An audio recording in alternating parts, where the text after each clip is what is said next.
presentation is going to go over what Impact is, a little bit about what we plan to do with Impact this season, what we have done for Impact thus far, and then just how you guys can get involved, why we're getting involved. So, 5.6 Impact. So first, Impact is the most prestigious award a team can receive for FIRST Robotics. It is considered the highest of the awards to get. Something to note too is that if you win Impact at regional and then qualify for Worlds, which it does help you qualify for Worlds a lot easier because you get 45 points in the point system. I'm not sure how familiar you guys are with the point system, but basically the more points you get, the more likely you make Worlds. What's up, Danny? How many points do we need? It is a pool system. Whoever has the most points goes. So you want Have points. an estimate of how many points do you need? It changes every single regional, so they take the top 3. It's just a giant pool. Oh, I was looking it up and it said like the top 3 at a regional advance. I have no idea. I Alright. don't know. I have actually no idea how the pool system works exactly. It's still really new. Where's Brian when we need him? Yeah. Rest in peace, Brian. No, he's okay. Impact. It's given to the team that best embodies the first mission, works with the first community, works with their local community to encourage STEM. That's why it's the most prestigious, because it's taking first idea of just being a robotics team and expanding it to being that community for your community, gracious professionalism, that sort of thing.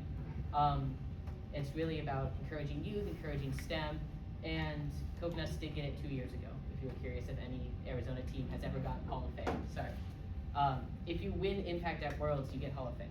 And Coconuts got Impact at Worlds 2 years ago. We have another one too. Did A long time ago, Kingdom Falcon get it? Robotics 842. Oh, alright. They don't exist anymore, but still, Arizona's represented. Can I take this one? Yeah. Okay, so you probably have already tuned out at this point and you're like, I know about Impact. Well, why do we even want Impact? Why are we even having this presentation? Why are we here today? Why are we telling you to not be on your phone and listen to us? It's because we want to be a team that makes a difference. We want to be a team that makes an impact. And if you're like, nah, I really don't want to make an impact, then this is not the team for you. We are a group effort. Every single person is included in this. This isn't just me and Gio talking about what we want to do. It's about Team 6479 and you guys are a part of it. So it's about making sure that not only do we know about engineering, do we know how to make a robot, but we know how to be a part of an engineering community. So we know how to talk about the engineering design process to our local library. It's talking to people outside of just the people who go to our school, who are on our team, about engineering, about why it matters, and making that impact. And like Gio said earlier, it does give us a better shot at getting to Worlds. So if you're like, nah, I don't really care about like the community, at the very least, this is getting you a huge step forward to being able to go to Worlds, which is a great opportunity for our team. So it is a the same, if not a bigger opportunity than just winning a regional, just having a robot that wins. Okay, so this is something that we are putting at top priority on our team, so that's why we are talking to you today. Yes, Josh? Have we mentioned the difference in points between winning the regional, being on the winning alliance, versus winning Impact? Oh, yes. If you win Impact, 45 points. If you get your winner at a regional and you were like the alliance captain, 17 points. So that's kind of where you're looking at here. EI is 28. Yep. So Yep. there's other awards that are more, but most awards past those three kind of like winner, EI, and Impact are 5 points. So you're really looking at a dramatic point difference. And also, this is what we had an officer meeting about on Saturday. As a team, we have chosen to prioritize Impact, and that's why we're kind of bringing this presentation, because Impact isn't just something Delia and I choose, it's not just something officers choose, it's the entire team committing to Impact. Mm-hmm. And like Gio said, with that officer meeting, it's again, not just me and him, not just the people who are talking to you right now. It's also the people who have been catting the robot, who have been teaching you how to use machines. It's every single person of this team that has decided this is what we are doing, this is who we want to become. All right. So, wow, saturation. Oh. Okay, so first thing, anyways, we realized that, especially if you were a new member this year, the first semester was really overwhelming. You probably missed kind of what was going on. If you haven't been here, if you've only been here for 1 year, really hard to know about past things. And even if you are kind of more on the technical side, you might have just missed a couple things. So we're going to go through absolutely everything our team does, how our team prioritizes, so we're all on the same page. So first, we split our outreach into two main categories. The first category is youth in STEM, and the second category is minorities in STEM. So we do specific events tailored to one of those two categories, which I realize are kind of broad categories, but everything we do falls into at least one, maybe both. That's kind of a good way to default to, especially if you're ever talking to someone about it, that's what we're doing as a team. Yeah, and the reason why we're right now going to go through each of the main events that we do throughout the year and what we've done in years past is so that you guys just start to hear those things more often. We don't want you to, someone to ask, hey, have you guys ever worked with the Girl Scouts? And you go, I've never heard anything about it. We're telling you so that you guys start to learn those things. And so this isn't a memorization right now, but it's just getting those ideas in your mind. And as we go throughout from now until our competitions, our first competition, we want to get those ideas in you. Alright, so first up, Rainbow Robotics. You've probably heard it at some point, or at least seen Damien and Mateo pressing shirts for God knows how many hours. And Tim, thank you. First off, Rainbow Robotics, the biggest thing you gotta remember is we are sponsored by It Gets Better for this one. So who are we sponsored by? It gets better. Yeah. It Gets Better, which Changemakers is what we're called. It Gets Better is the foundation. Is a foundation out of California, founded in 2010, that has been advocating for youth and LGBTQ youth specifically since 2010. We are one of their first, if not first ever, robotics-based grantees. They made that very clear at the little orientation. They were really kind of confused by what I was talking about. But regardless, that's sort of the thing to remember about this. We are making an inclusive space for LGBTQ kids on our team, in our community, on other teams, etc.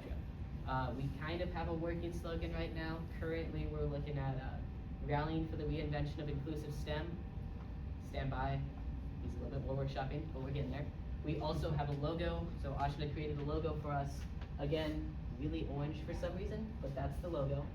And then Jace has been designing a lot of drawings because one of the main parts of Rainbow Robotics for us is we are publishing a children's book that will be sold at local bookstores by the end of February. So that's kind of the big thing. Yes.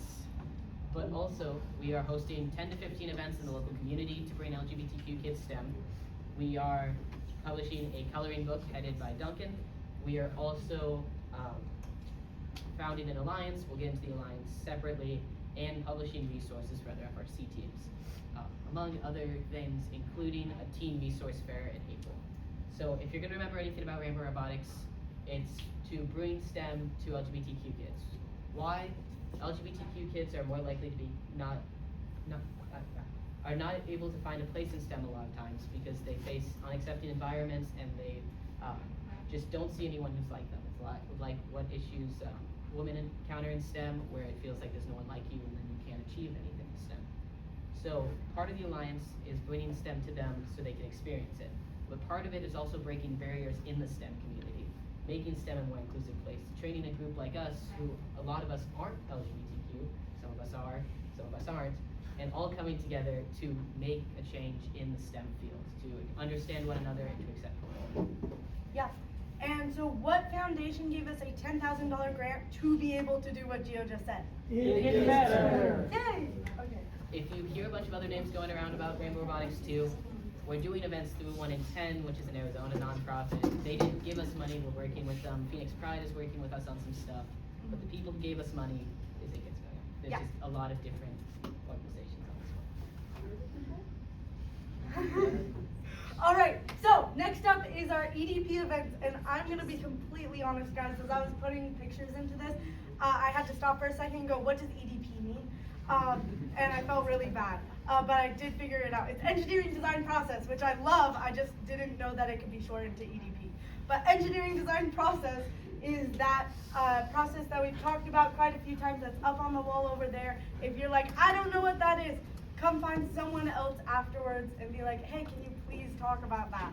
But it's those events where we're trying to teach mostly younger kids what the engineering design process is and how you can have a fun event around that.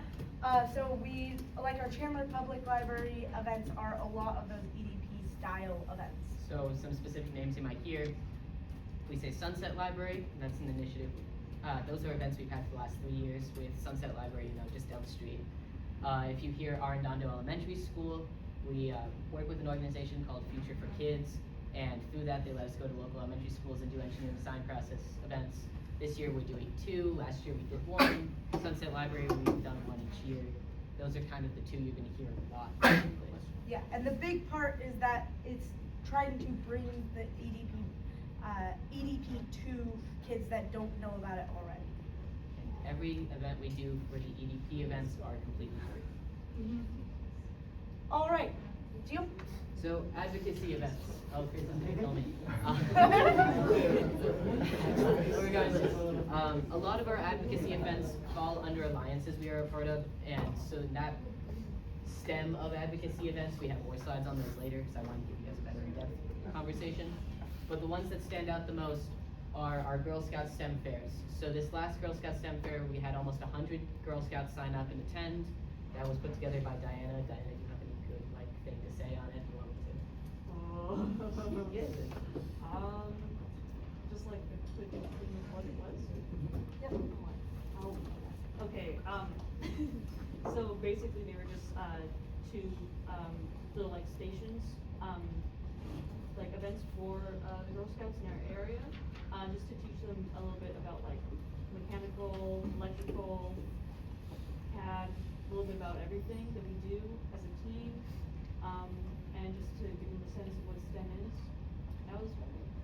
Yep. And with these Girl Scout events, these are a really good example of how we get sponsors for events. So we have a lot of sponsors who specifically give us money for specific outreach events or in-kind donations. Einstein's donated bagels. We've had Nerding donate stuff. We've had SMCC, South Mountain Community College donate stuff. So if you ever get a question about if we have specific funding for specific events, the answer is yes.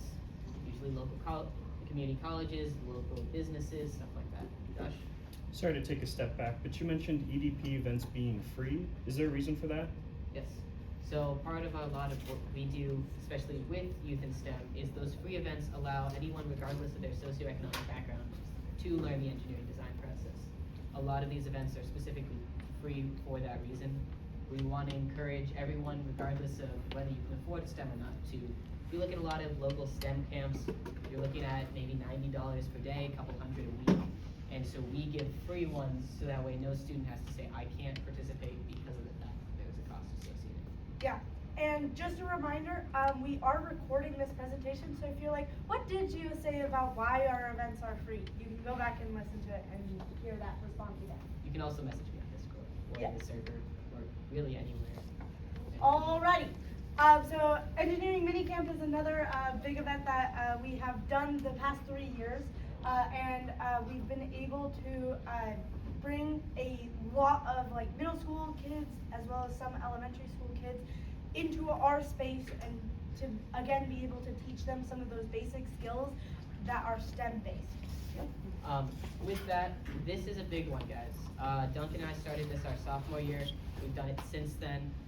It's meant specifically to give access to a high quality STEM camp for low cost. 3 years ago, it was $20 a person. 2 years ago, we went up to $35 because we provided meals and t-shirts and stuff to take home. And then this year, we went back down to $25 because of grants. Each year, it takes about $800 to put the camp on, and that's kind of where we see those costs. And then local organizations, again, have been how we've mitigated that. SMCC, Collins Aerospace, NXP, individual family donations, Einstein Bagels, that sort of thing. The biggest thing is it is engineering design process, and so I'll give you kind of a pass if you end up with engineering design process event. The distinction though is this is a day-long not summer camp, winter camp, technically. It's in the winter. A day-long camp for kids to come in at a low cost and experience a really accepting and inclusive environment to do engineering. Because ultimately all of these events revolve around an inclusive and accepting environment, regardless if they're specifically tailored or not. Yeah. Yes. One comment on that. So while me and Gio did start this camp 3 years ago, one big thing, especially for the Team Sustainability Award, which we'll talk more about later, is that this camp has continuously gotten more people involved, more students, more volunteers, and just last year we got a lot more underclassmen involved in the planning and creation of this event so that it can continue into the future and is not stuck with these 3 years. Why? Is anyone in here, has anyone gone through it, the mini camp? Like actually participated at Yeah. the camp. Specifically new members? Like Brogan has. Brogan, just Brogan? Okay, Yeah. Brogan, I was wondering if anyone else, okay. Yeah. Like, thank you. Alright. Next up, booths at events. So this is just one example. This is Geeks Night Out. We do it through AZ Sci Tech at the Tempe Library. But if you guys have done Chandler Nature Center, that was a booth at an event. That was actually an entire room at an event. That was pretty nice. If you did the ACP STEM night STEM fair last year, that would be a booth at an event. If you're doing our district office enrollment fair coming up pretty soon, that's a booth at an event. Really anywhere that we're not the like main show of the event, we're just one booth, that would be a booth at event. And would that also be Club Rush or no? Yeah, actually that's a good thing to bring up. Technically, school events are tough. We kind of don't lump them into a lot of this stuff. We do get to count them for impact, so everything we do with Spirit Bot counts for impact. Volleyball games, assemblies, Club Rush, Corona Crew, like the freshman orientation, campground, there we go. Freshman showcase, those sort of things. But when you're talking about events, I would recommend you can bring them up, and it's really good to bring up how directly in our community and our school we are doing these events that showcase robotics, that showcase FIRST, that showcase STEM. But ultimately, these are kind of our more impactful events, not to discredit school ones, but just balance that. So you can bring up, oh yeah, we do a Club Rush booth, and that helps recruit people to our team and recruit people to FIRST, but don't spend the whole time talking about that. That's all I have to say on that one. Yep. Those booths also can range anything. So it's not just showing off the robots. Sometimes we do Rainbow Robotics booths. Sometimes we do Snap Circuits or Stomp Rockets or iRobot if you've seen the little vacuum looking robot, Vex robots, that sort of thing. Although, one quick thing. If you're talking to a first judge, don't say Vex. There's like a messy divorce somewhere along the line that makes it really bad to bring up Vex robots. So what are you not gonna mention to a judge? Yes. Yeah! If you want to bring up Vex robots, say like student-controlled robots, student-built robots. Yeah. Unfortunately, that's where we're at. Although FBC used to exist, first Vex competition was a thing in like 2007. But Interesting. they had a divorce. Yeah. Good? Yeah. Alrighty, can I talk about this one? Go. Okay, so First Ladies is one of the initiatives alliances that we are a part of. So we are a part of 4, I have slides. 5. We've started one. We're not a part of We're it. a part of it. Fine. Okay. We have joined 4 alliances and we've created one. So we're gonna quickly go through all of those. Each of the alliances that we joined wasn't just like an easy peasy process of we were like, I guess we're gonna associate with them. We made an intentional decision to align ourselves with these groups because we care about what their mission is and we want to also adopt that mission. So, First Ladies is an alliance that's built mostly on women in STEM or gender minorities in STEM, and that's making sure that the gender minorities feel safe in STEM and they feel accepted. So making sure that we can bring those people in and that they don't feel like they are out of place in a STEM or engineering group. So, like one thing that we did is we talked to another team called Firebirds, and they had one woman on their team and she was like, this kind of sucks. Our team doesn't really get why women in STEM is like a good thing and it's good to have women on your team. And so we were able to talk with her.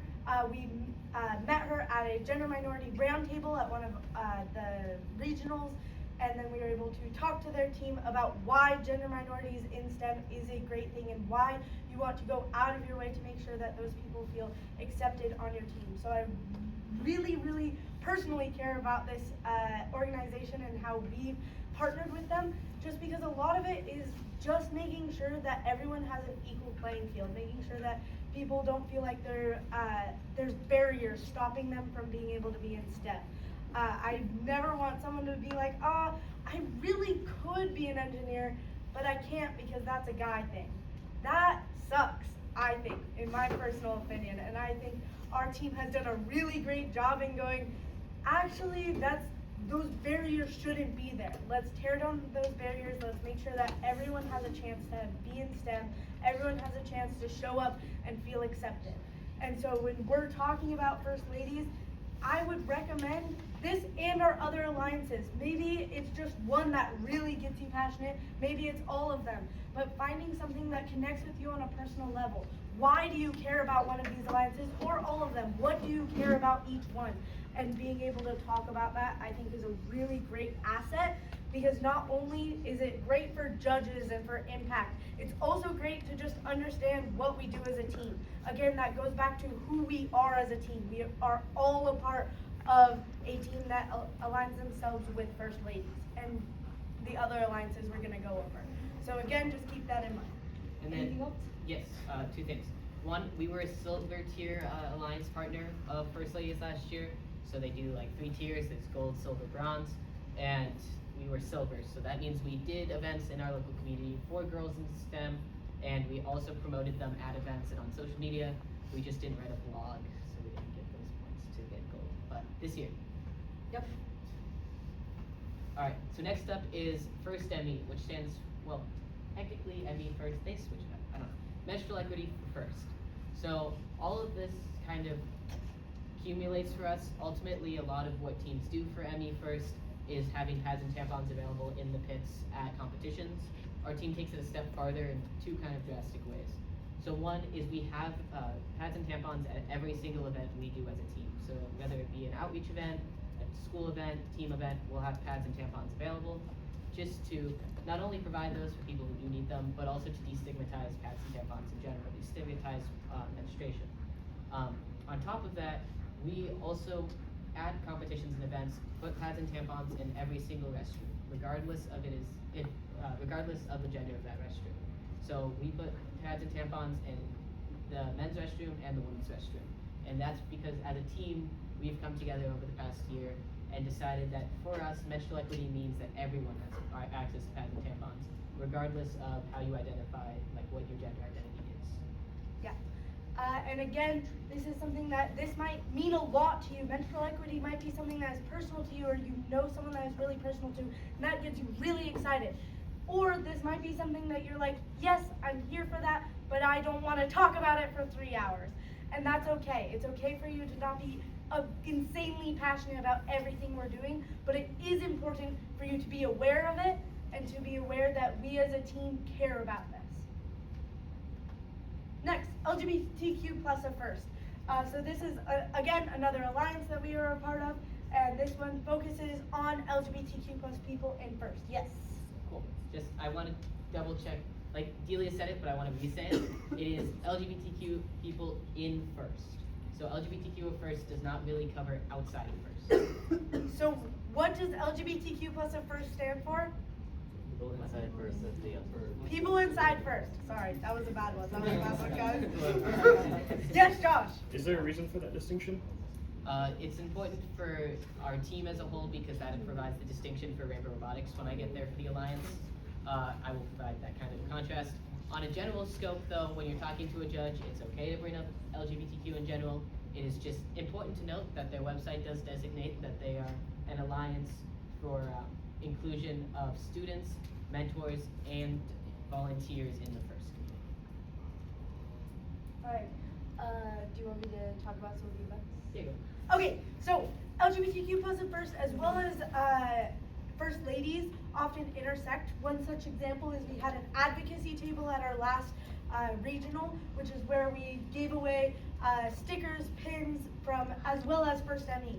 We kind of had them all together, information about those alliances, why we joined those alliances, and how other teams can join those alliances, as well as just making sure that people knew that we cared about that. That was something that we wanted to make sure was very well broadcasted to everyone who came to our first event. As well as we sold Pride merch, which last year we took all of the profits that we got from that merchandise, which it looked pretty nice in my opinion. Not because I made it or anything.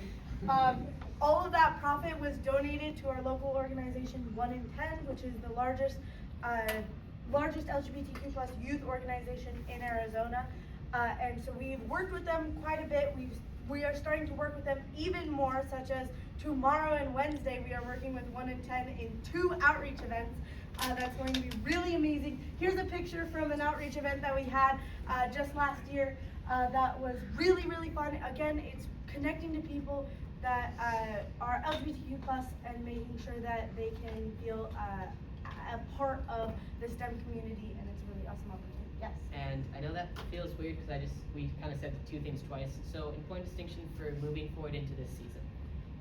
Things we do like advocacy tables at first events, like gender minority and STEM down tables, stuff like that will fall under our LGBTQ First Alliance stuff. Everything else that we do with LGBTQ in the local community will fall under Rainbow Robotics. If you mix them up, it's not that big of a deal, but just if you're kind of saying here like, wait, you said 1 in 10 on both sides, that's why. Last year we didn't have Rainbow Robotics, so we kind of called it something else. Yes. So, students first. Wow, that logo's really Do you want me to take this one too? Because the next is Rainbow Robotics Alliance. Do you want You got to? Yeah. Okay. I am again really passionate about this one. I think you're seeing a little bit of a theme here. I do really, really care about our team and why we are a part of all of these things, and that's why I'm the one chosen to talk to you guys. And your eyes are starting to get a little glassy, and it's a little scary.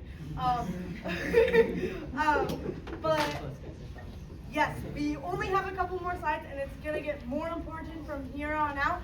So if you want to retune back in and be like, oh yeah, I am at robotics, and this is fun, and I really enjoy this, we're here.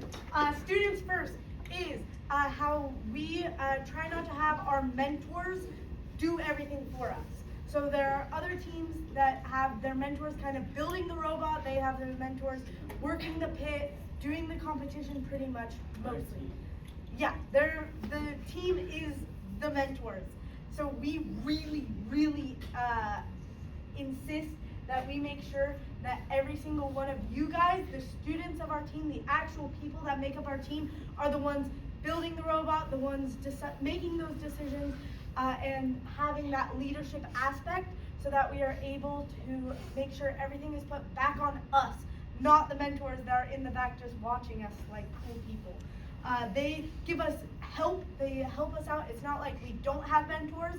We love our mentors, we love what they do for our team, but they take the approach of backseat so that they can let us really learn how to innovate, learn how to use that engineering design process, learn how to build those skills, so that we are the ones really getting the fruits of our labors. And because it's a good point to bring it up, if you ever want like a pin or a sticker from any of our alliances, I basically have ones for all of them except for First Ladies, because we have to make them ourselves, and that just requires, it's actually a spirit task I'm going to throw up on this week probably. But if you hear about a story of me getting students first stickers and pins, I did not ship a bomb to the school. I shipped a box of pins to the school. I did get in trouble with the administration for that one. Yeah. I actually shipped it on So, another big point on this is, I'm not 100% sure. Correct me if I'm wrong. But Students First is not only are we like working with us, but I feel, in my personal opinion, again, correct me, but we also have our mentors, our leadership, our student leadership, our officers trying to take a little bit of a backseat role and let our underclassmen make sure they are learning how to use those machines, do that stuff, and that is how we are able to have sustainability on our team and make sure that the older people aren't the ones doing everything. If you've ever talked to a senior about their freshman year, one thing that often comes up is they were not allowed to touch the robot, they weren't allowed to do anything, they sat in a circle and did nothing, and it was frustrating. And that's something that we've made change over the last 4 years. We've adopted that idea of we should have our own team, and we should be leading that, and we shouldn't be letting adults make the decisions for us, and we shouldn't be letting only the oldest members, the people who have been here the longest, do everything. So that's stuff like the prototyping challenge and stuff like that. Am I wrong on that, or is that good? Yes, you're all good. Awesome. All right, last alliance. Yes. This one, important distinction. We started this alliance, so we are the founding team. First Ladies was started by Girls of Steel. LGBTQ at First is actually not affiliated with the team. They're affiliated with the what's it? They're not started by a team. They're run by a different kind of administration. It's gonna come to me. First dummy is space cookies. Yes. So, Students First is started by one. Rainbow Robotics, though, is started by Team 6479. Currently, there are 3 other teams in the Alliance other than us, which is Hamilton, Scrap Metal, and Coltech. So, we're currently at 4. We're expanding, hopefully. It was only really launched in the last month, so we'll give it some time. If you ever are talking to anyone else on the first team, though, who says they want to join an Alliance, please. Because part of the children's book is that we're going to get to meet up with our alliance partners. And Jace cannot draw the alliance partners until we have teams part of the alliance. So if you ever know of any teams who want to join, it's basically by being part of the alliance, you get our resources on how to be an inclusive team, one-on-one help, we're going to respond to emails. It's taking those kind of pieces that LGBTQ at First is missing, in my opinion, and making that its own alliance. We also are hosting events in the local community that are going to be open to other FRC teams for free. Is Rainbow Robotics Arizona exclusive? Rainbow No. Robotics as an alliance is not Arizona exclusive, no. You can only be in the book if you're an Arizona team, and you can only really come to the Arizona events if you're an Arizona team, because that's just how transportation works. But it is full open to every single team across the globe. Yes, and all of that is on our Instagram, on our website. This poster is everywhere. There is so many opportunities for you to be able to show it to other people. And just real quick, who made the Rainbow Robotics Initiative? We did. Team 6479, us! And yes, if you're ever curious, the person who is doing all the illustrations for the book is Jace. The logo was made by Ashna. There's a lot of people involved in this. There's a lot of roles that I would love some help. So if anyone ever wants to help out with stuff, there's so much. And then this is Mango, which is from Scrap Metal. Yep. Ash is not here, but it's okay. Alrighty, good. Yes. Alrighty, so next up, outreach. So like we've been talking about in all those other slides, all of the things that we do are often backed by our outreach events, by the actual going out in the community. We don't just talk about going into the community, we actually do it. It's not just for impact. It isn't just to go on a piece of paper, yeah, we did this many outreach events and we reached this many people. It's not for that. Again, going back to that big idea of we are a team that wants to make a difference on our community. We are a team that wants to do those things. Outreach is super fun. Guys, going to events where you get to hang out with your friends for a couple hours and a lot of the times do fun games with little kids. I personally just think it's so feel good. You get to see a bunch of kids be like, oh my gosh, that's so exciting. Oh, I learned how to do something, and you're like, oh, good job, and so you connect with other groups that you may have never met before. Maybe you've never seen a Girl Scout troop, and you're like, oh, I wonder what that's about. And you get to go see how they interact, and it's really interesting. You get to help our team become what it wants to be, which is impactful on our community. We want to be that team that does things for other groups of people. We don't want to do it just because it looks good on our impact presentation, but because it's good for our community. Yes? And 2 quick notes. Technically, every outreach event is very highly encouraged. If you can't make an outreach event, then it's okay. We are doing over 50 outreach events this year, so missing out on one isn't that big of a deal. But if you are free, it would be really amazing to have you guys there. It makes a difference not only on those kids, but honestly, it makes you understand the world a little bit differently. It also does always count as NHS hours, so that's the incentive you need, or health hours. Yeah. Health, Rho Kappa, anything that you're involved in. And if you're ever like, oh, I want to do NHS when I'm a junior or senior. When you join NHS, you have to already have service hours logged, from your past in high school. So if you're like, oh, I've never done service in high school, but I still want to join NHS, go to stuff like this. This will get those hours. Is there a requirement of outreach attendance to be a member on this team? technically, when you all signed your student contracts, you did agree to go to 2 outreach events or a total of 6 hours of outreach. That was part of that thing you signed. Be at a the beginning. member, you must go to outreach events. Miles, how many outreach events do you have to go to?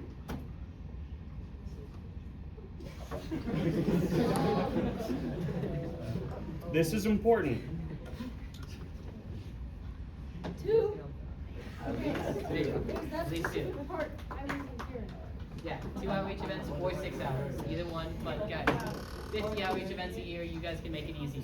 Because even if for some reason you can't go to anything, we also do a lot of published resources, sending stuff to other teams that you can do here in shop. You just gotta come talk to me. Yeah. And again, since we have like 50 events, we're not asking you to go to every single event, but we are asking you to find a couple that work in your schedule. We have a lot of the dates, we have most of the dates already picked out. So you can go see, like on our calendar, you're able to look at a lot of the events, as well as in the Discord, you're able to look at when events are and stuff like that. And one other thing, if you are at all interested in learning to drive the robot, outreach events are a really good opportunity to do so. That's kind of how Aiden started learning how to drive. Just because we need people to be able to drive the robot at outreach events, and if you want to learn, it's a pretty low stakes environment as long as you don't hit any small children. That's where I learned how to drive the robot.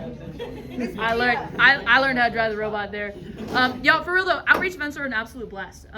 Oddly enough, outreach events are one of my favorite things that we do on this team. I've been to all the competitions. I have been over there in the hotels, eating the dinners, hanging out with you guys. Outreach events are by far my favorite part of this whole club. Okay, so even if you guys just have a chance to go to one, just go. If you hate it, cool, you did it. Okay, but you could very well fall in love with it, and that could be a thing that you really enjoy. Okay, so I fully recommend at least attend one. Since we meet with so many different groups, you get the opportunity to be in a lot of different situations. And if you're like, oh, I don't want to go to an event where I'm seeing like 200 people, that's really scary. Our event tomorrow night has what, 15 people max? 30 tomorrow night, Wednesday will be 10 people max. Yeah, it's really low stakes. Wait, tomorrow's 1 in 10. There's almost 20 people in the gym. Alright, sponsorship. I didn't feel like making the slides, so we're just gonna pull up the website. So, you guys might have, wow, that's really bad. At some point, you probably heard me talk about sponsorship, especially because we started the meeting by announcing a new sponsorship from the next grade 10. So, we have sponsorship tiers. These tiers honor our sponsors. If they donate over $2,000, they get a big logo on the robot, on the website, on the t-shirt. We give them social media thank you posts, and it goes down from there. Really, the only major distinction between our tiers is the size of the logo. And also, if you're above 2,000, you get like a special here's what the organization does on our website as well. If you were trying to think of an organization that is platinum, which the website's not updated unfortunately, that's on my list. Our current platinum sponsors are, it gets better, so if you need to just memorize one sponsor, that's a great idea. What sponsor gave us a $10,000 grant and started a Rainbow Robotics initiative? It gets better! Boeing, RTX, and probably Gene Haas. I'm still working out a few last minute details on it. But really, it's just this idea we honor sponsors via tiers. We say thank you to our sponsors. We show them off at events, at competitions, at outreach events, to say thank you for donating your time, donating your money, or for some time or in-kind donations. Yeah. If someone asks you why Ash is here, technically Ash is a sponsor because Valley Robotics Program donates time and resources and machine capabilities. They are a gold sponsor this year. Copper State donates bolts and nuts, and they are a, I really love to say so that sort of thing. But And yes, then some of another the way we sponsors- honor our sponsors, Gio, turn around. This is really old shit. We have okay. them This is a on good our idea. shirts and merch. This is This is a pretty old one from old sponsors, but every year we update our shirt with our current Yeah, look at Josh, sponsors. that's a lot. Josh also has merch from another year, and every single year we have an updated list and we do an updated shirt. I got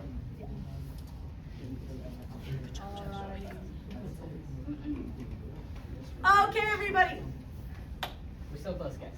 Now that we're at the end, of this presentation, we want to go over now why did we have this presentation, and are we going to now forget all of this stuff? Are we going to go and we're never going to talk about it again? No. We have a couple things that we are going to do starting from this point forward that is going to help us to get that goal of what if at the beginning of this presentation we talked about why we want the impact award. Why do we even care that we're doing all these things to get impact? Okay, so making sure that we are doing things that are actionable, that actually get us closer to our goal of impact. All right, so first we're going to be having impact presentations. So we're going to take small groups throughout meetings to come and kind of go over some of these details, going over some of the different events we've done or other things that our team goes through, and talking about them as a smaller group so that it's easier to understand, as well as going through impact questions, which are questions that judges might ask you, and learning how do you actually answer those questions, how do you talk about why you care about one of our alliances, stuff like that. Then we also have culture awareness. Do you want to go over this one? Yes. So when you're in this room, when you're with the team, anywhere, you're a part of Aztec Robotics. I know they talk about too, like, you know, when you're on school campus, you're in front of adult soul students, stuff like that. It's kind of similar. Really, how you show yourself is how you show the team, especially if you're showing yourself at a competition or an outreach event to an adult or a judge or even just another team. The way you present yourself says a lot about who we are as a group. We just want to be more conscious about what we are doing, what we're saying around who, that sort of thing. Just because you're okay with some joke doesn't mean everyone's okay with some joke, and just being aware of that. Especially if impact is a big goal of ours. Judges see everything we do at the entire comp. It's not just that presentation or talking to judges in the pits. It's absolutely everything we do and how we are perceived by them. But also, it just makes us better people. It makes us more approachable people. It overall just increases how we get along with one another. Yeah. And again, as we've talked about, going to outreach is better than just talking about outreach. So participating in outreach is the easiest way to learn about what we do as a team. It's the easiest way to talk about, what outreach did we do? Oh yeah, I went to the Girl Scout event. I can talk about that because I have memories of going there and seeing Girl Scouts learn about STEM. It's a lot easier to talk about something that you were present at than something you heard a presentation about. Aiden, did you have something? Something to note, you also need to know the impact of the pit test. Yes, if you want to be in the pit crew, which if you're a freshman, you might not quite know what pit crew is yet, but if you want to be really actively involved on the robot, you do need to know some impact. Everyone who goes to our trips will pass the impact test at some point, which is a test, kind of just a conversation. Yeah, so one thing about that, the pits are like the hub of the competition. It's not where the actual robots are going through the competition, but it's where all of the robots go back to get fixed and you're able to go and see other teams and get pins from other teams. It's super, super enjoyable. Last year was my first year, so I got to experience the pits for the first time. And it's like, wow, why would you ever not want to go to the pits? And you can't be in the pits unless you pass that impact test that those impact presentations prepare you for. So that impact test that we're gonna have, that's all the same stuff that we've already talked about. It's those presentations that you're gonna learn about the questions, you're gonna learn how to answer questions, and then the test is just, again, answering questions. So, anything from technical before we break? Or is it just continuing what we've been doing? Sorry to put you on the spot.